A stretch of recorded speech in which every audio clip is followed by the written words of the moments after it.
Meriah sikit lah.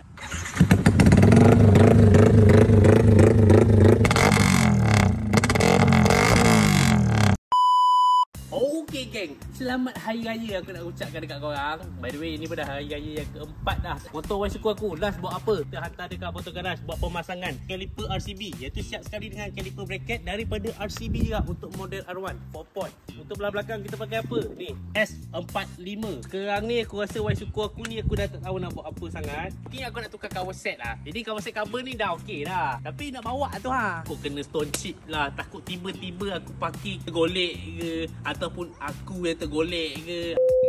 By the way, aku ada buat timing baru tu. Timing kuda 4K belum nak dipanggil. Kau nak dengar? Meriah sikit lah.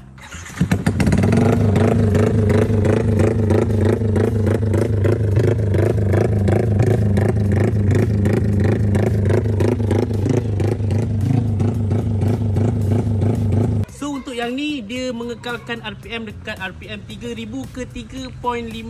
Boleh buat lagi tinggi 3.5K ke 4K RPM dia. Tapi lagi bising lah, bila RPM untuk idle tu tinggi macam tu, masa fuel consumption dia akan lebih tinggi lah. So yang ni best dia bila kau bawa orang dengar, weh belanja lah motor dia. Macam gitu je lah. So benda ni pointless juga. Aku rasa benda ni lebih kepada belanja lah. Bagi motor kau laju ke apa tak ada. ECU racing tu adalah function dia, sebab motor kau dah buat spek kan. Kalau tak ada ECU takkan kau nak pakai standard pula. Spek besar-besar nak pakai lagi ECU apa orang panggil, remap.